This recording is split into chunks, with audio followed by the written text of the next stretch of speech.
everybody. Welcome back to Watch Hags. I'm David. I'm Ken. And I'm Wilson.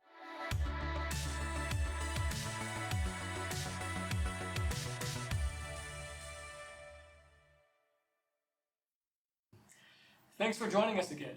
For this episode, we wanted to talk on as a continuation from last time when we spoke about vintage and how it can be an important step in your watch collecting.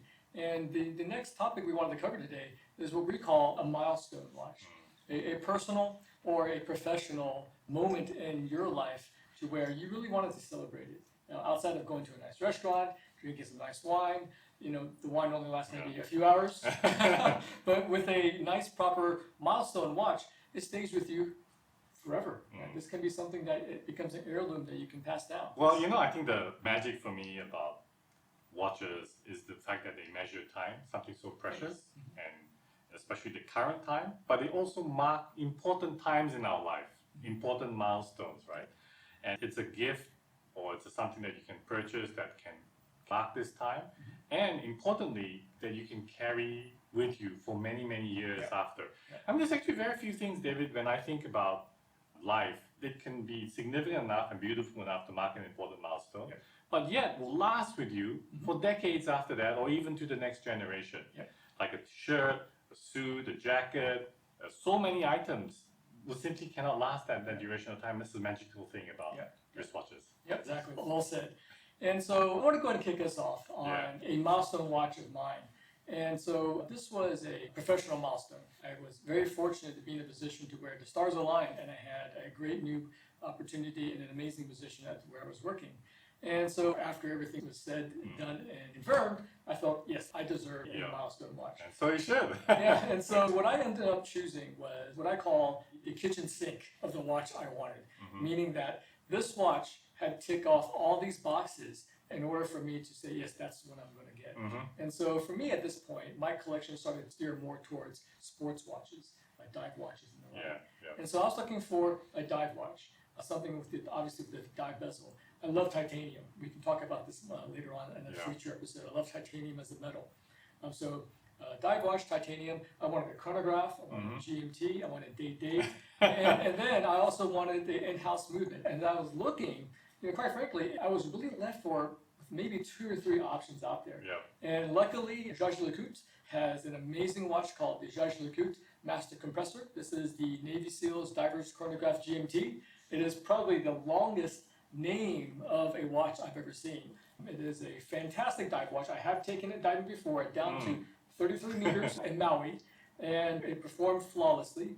Titanium construction with rubber overlay on the links. GMT, again, does everything. And so, when I stumbled across this, I was also very fortunate to have stumbled across it because little did I know was that it was a limited edition. Only 500 of these were made worldwide by LeCoultre. And so, after, again, checking all the boxes, I was able to find a great dealer that had this in stock, used, of course, because they stopped making this almost now, maybe 8 or 9 years now. That to me, that's it. This is my milestone watch. And you're right, Ken, this is something that is going to come with me until I'm long gone. And the great thing about the engineering that goes behind this watch and by LeCoultre is that it can survive me. Just to add a few more details in regards to the LeCoultre Master Compressor, it is a highly engineered technical watch. From a dimension standpoint, it does look kind of big, but actually wears quite nicely given the fact that it is a titanium case. It measures 46 millimeters wide from 9 to 3, excluding the crown and pushers, about 54 millimeters long and 17 millimeters thick, and the lug width is 23.5 millimeters, which makes aftermarket straps a little bit difficult, but it does come with one from JLC. Now, powering the watch itself is a automatic chronograph movement, caliber 757, with a 65-hour power reserve. And also, all JLCs along this caliber undergo a rather arduous 1,000-hour control for test and quality. Not just the movement, but the movement and also the case itself with the movement inside the case. So ensuring that a high reliability and toughness. And when this watch first came out, it was considered kind of an odd collaboration between JLC and the United States Navy SEALs. The U.S. Navy SEALs provided a lot of real-world inputs into the size, the features of the watch, and also the materials. And JLC executed pretty much all of the feedback that they received from these elite special forces into the watch itself. Now, during their development and collaboration with the U.S. Navy SEALs, quite a few of them then joke around saying that a Navy SEALs individual probably could not even afford one of these watches. But the collaboration was great. It showed what JLC is capable of from an engineering and design perspective to bring world durability and toughness and design thinking into a watch like this, which quite frankly was a departure from what the company had been doing since then. And so because of this interesting backstory and I would say probably the over-engineering of the watch itself is one of the reasons why I enjoy it. And like I said, with the titanium making it so light and a very comfortable bracelet as well that is titanium at the core with a natural rubber coating makes it one of my favorites to this date. And so to me, I find this is, in my opinion, my perfect milestone watch, and I'm glad I was able to find it. Yeah. Well, thanks for sharing, and it's nice to see also a modern watch for us to talk about here today. I think the other good choices for milestone, you talked about in the vintage section, a Rolex in your birth year or another reputable maker in your birth year, the Grand Seiko that I spoke about as well too. I think these are all fantastic watches. But probably, and I borrowed this watch here from a collector friend, the watch that's most synonymous with important milestones and generational giving is, of course, Patek Philippe. It's part of their whole brand ethos, their advertising message. I think they say you never own a Patek. You're just looking after it for the next generation, something like that, right? Yeah, exactly. And this one, I mean, was bought by a friend at an auction. It's a Patek Philippe Calatrava. And that particular line of watches still exists in Patek Philippe. They still make Calatravas.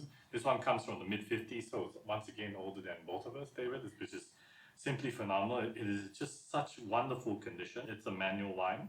It's got these beautiful lugs here that are nicely scooped out, so just adding so much visual detail to it. And even the case itself is just not standard. It's an amazing watch, and Patek, once again, a remarkable watch. And just like Rolex, Patek also services watches all the way back. You take one of these back to their service centers and they will repair it back to factory conditions. And it's amazing that they can continue to do this. This is, in a way, seen already 2 generations. And frankly, looking at this condition, you could see easily another 1 or 2. It's just an amazing choice for a milestone. Yeah, certainly. And I think when someone is considering a milestone watch, I would say try to block out what other people are saying and try to block out what other people are saying you should get. Again, think about the importance of the moment you want to celebrate, but then also, very importantly as well, think about what you like, right? Yes, we've talked a lot about vintage watches. We talked about marquee brands such as Patek, and then more modern interpretations by LeCoultre. But then again, break it down to what is the magnitude of the event you want to celebrate, but then also when it comes to the watch itself, think about what appeals to you. Yeah. Don't be too influenced by the influencers that you see on various other sites talking about a certain brand or a certain model. Break it down to what you like, because at the end of the day, you're going to want to wear it, right? You don't want to have one that, it's my milestone, but it's always in a safe, or it's not very comfortable. These are things you really need to think about. And I think all of us, as we've looked for our milestone watches, we've gone through that same level of thinking. Because at the end of the day, right, it has to be celebrating a moment in time that you really want to celebrate, but then also being able to outlast you even, right? Yeah, no, exactly. And when it's handed down to the next generation or given to somebody else, once again, it's a piece that you want to carry and wear with you, regularly and accompany you on new milestones, right? You bought it for a milestone and it'll be there when the next generation is born perhaps, or other important milestones throughout your career. I think that's another beautiful thing, that it's basically a company, right? Your companion for many, many more years to come and many more milestones to come. Yep, exactly. And look, if you want to be cheeky and say, hey, my milestone is going to be my 30th watch or my 40th watch, go right ahead. Right? I'm not going to criticize you for that.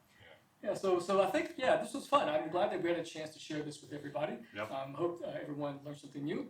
And then please, if you liked what you heard, please hit the like and hit subscribe.